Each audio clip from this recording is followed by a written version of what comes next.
Mchakato wa katiba mpya kwanza unakwama kwa sababu hauna utashi. Ni CCM wao wanafanya maigizo. Yaani sio kwamba wanataka kutoa katiba mpya. Hata ule mchakato uliofanyika 2014 ni jini tu waliyemfungua kwa bahati mbaya kwenye chupa akatoka. Lakini they never meant kwamba wanahitaji kuwa na katiba mpya. Ndio maana wale walioianzisha katiba mpya ndio walihakikisha wanavuruga ule mchakato na wakafanikiwa. Kwa hiyo kinachokwamisha katiba mpya ni kwa sababu tuliruhusu mchakato huu kumilikiwa na wanasiasa. Kama mnakumbuka, tulipiga kelele sana baadhi yetu wakati ule wabunge wanatengeneza bunge la katiba, tukasema mnakuwaje nyinyi wabunge tena kwenda huko mtatuvurugia mchakato. Lakini kwa hali ya ajabu katika kipindi kile wabunge wa CCM na wabunge wa upinzani wote waliungana, wote wakawa kitu kimoja, wakatugeuka wananchi, wakakimbia kujigeuza bunge la katiba kule ndani na kujazana kule ndani, na ndio waliokuwa chanzo cha kuvuruga, kwa sababu kuna watu wakajaza CCM, ile hali ya utaifa ikapotea, mambo yakavurugika, ikatoa mwanya kwa watu, kwa wale waigizaji sasa, kwa sababu ile katiba ilikuwa ni uigizaji, sio katiba ya kweli. Ni sio mchakato wa kweli, ndio maana walihakikisha unakufa. Kwa hiyo wakapata mwanya. Kwa hiyo mimi nadhani kinachokosekana kwanza ni utashi. Pili ni msukumo mdogo wa umma, civic movement. Yaani vyombo vya habari, mashirika ya kidini, CSO, NGO, mataasisi ya kitaaluma. Yaani yanafikiri kwamba kuna mjomba fulani atakuja na kikapu amebeba katiba mpya anawaletea. Hawajui kwamba katiba mpya ni process and you have to fight for it. We have to make it happen. Lazima tushinikize iwepo. Kwa hiyo ule ukosefu wa msukumo wa umma ndio umepelekea vile vile mchakato huu kukwama. Kwanza hakuna utashi na mchakato wa umma. Ndio maana uone hata majuzi tuliambiwa labda tusubiri miaka 3 tuelimishwe. Na anayetuelimisha hajatuambia syllabus ni hipi na kigezo ni kipi. What will be the key indicator kwamba sasa huyu ndo ameijua katiba. Kwa sababu kama kuna wanaokiuka katiba wakubwa wasiojua ni viongozi. Sasa kama wananchi wanahitaji miaka 3 ambao angalau wanajua katiba imekiuka, au viongozi wakiukaji wa katiba wanahitaji karne. Kwa hiyo utaona kwamba yote yalikuwa ni maelezo ya kutokuwa serious na watu kutokuzingatia matakwa hasa ya jamii. Kwa hiyo kinachotakiwa na kilichokosekana ni msukumo stahiki wa kijamii. Na ndio maana tunafika hapa tulipofika. Kwa sababu yote yale ya Oktoba ni climax ya mchakato na usifikiri yameishi. Sasa hizi ile ni uwevu. Unajua wimbi linapokuja kwa nguvu huwa linapiga, linarudi ukifikiri lina retreat. Lakini kule linakorudi, litakapokuja tena linaweza likaondoka na mji mzima. Ndipo tuko kwenye hiyo hali. Kwa hiyo kwenye mwerevu ataweza kujua hatua za kuchukua. Lakini mjinga anaweza kafikiri wimbi limemuogopa, si lile linarudi nyuma.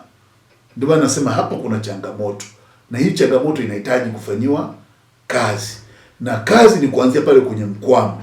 Wananchi tujue tupo hapa kwa sababu ya katiba ambayo haikuwahi kuandikwa na wananchi. Haikuwahi kuwa na integrity ya process ya umma. Yaani tuko hapa kwa watu, kwa mfano muungano. Ni watu wawili tu walikuwa wakitembea wao mambo yao ya kiujanja tu, Nyerere na Karume, wakaenda haraka wakakimbiza wakaweka muungano pale. Watu wawili tu. Hatukuzungumza kwamba ndio maana tukutoa Tanganyika tunauliza nchi yetu iko wapi? Maana uwezo ukaungana mmoja akabaki na vya kwake vyote, afu akaja kwenye vyako vyote akasema vya kwetu. Huo sio muungano, ni ujinga. Sasa mazingira kama haya yote yanaonyesha kutokushirikishwa kwa wananchi. Angalia madaraka katiba yetu jinsi ilivyo, ilikuwa ni namna wanavyojipa madaraka. Mpaka Nyerere anasema katiba hii ikimkuta mtu mbaya angeweza kufanya mfalme au ingemfanya kuwa dikteta. Kama alijua katiba ni mbaya, kwa nini hakurekebisha? Ni kwa sababu na yeye ni pando la hili.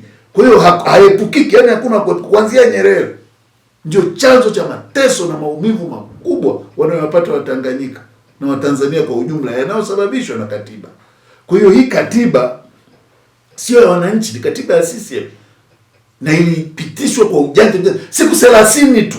Hii katiba mzee ilikuwa imeshasimama. Walikaa watu 20 pale siku 30, katiba imesimama. Wewe mwaiko na wapi hiyo katiba inakwenda kwa fast track hivi?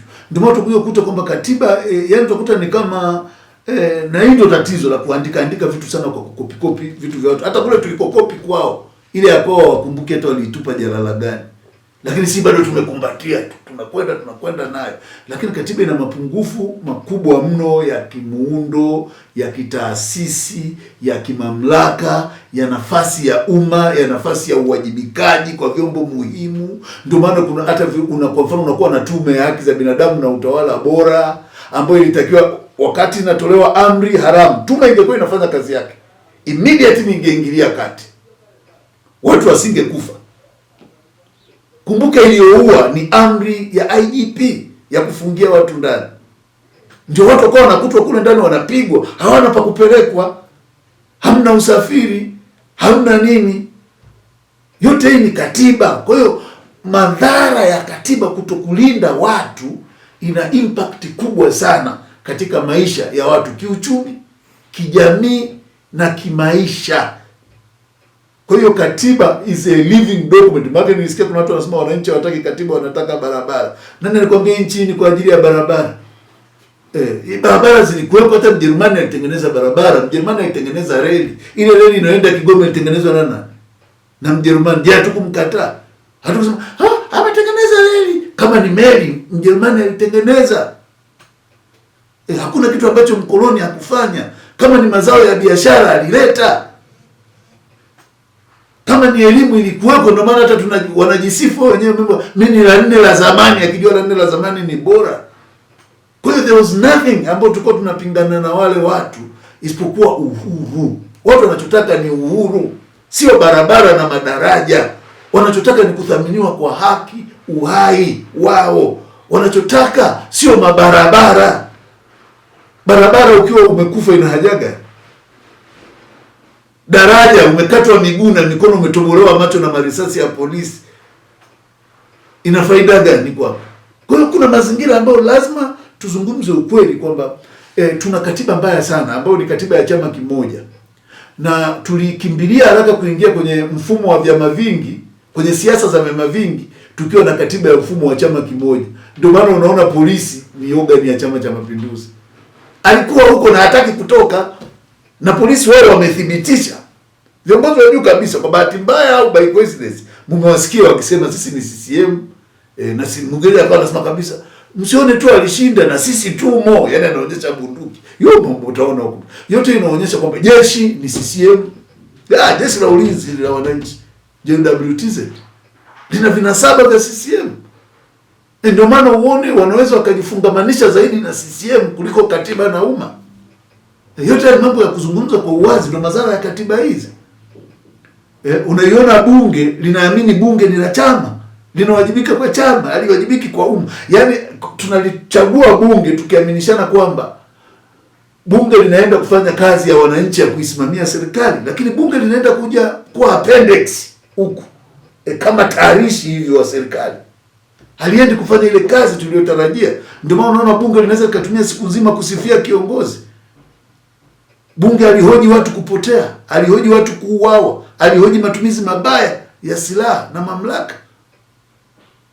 Kwa hiyo yote hii ni mazao ya katiba. Kwa hiyo naweza nikasema kwamba kwanza katiba yetu imekwama kutokana na utashi, lakini vile vile imekwama kutokana na msukumo mdogo wa taasisi za kijamii. Nini kifanyike sasa?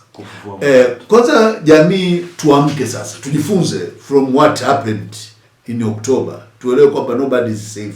Hata wale wakasema mimi sitaki mambo ya siasa, risasi haikumchagua, ilimfuata chumbani ikamuua. Ikaua mtoto, ikaua shemeji, ikaua kaka, ikaua dada, ikajeruhi. Wengine mpaka sasa hawajui ndugu zao waliko. Hiyo ni siasa. Yaani siasa ndio imepoteza ndugu. Kwa hiyo tunapomwambia mtu tutoke kudai katiba, asiseme mimi sio mwanasiasa, siasa hainihusu. Mimi nataka ugali. Je, hao waliokufa sasa hizo wanakula ugali?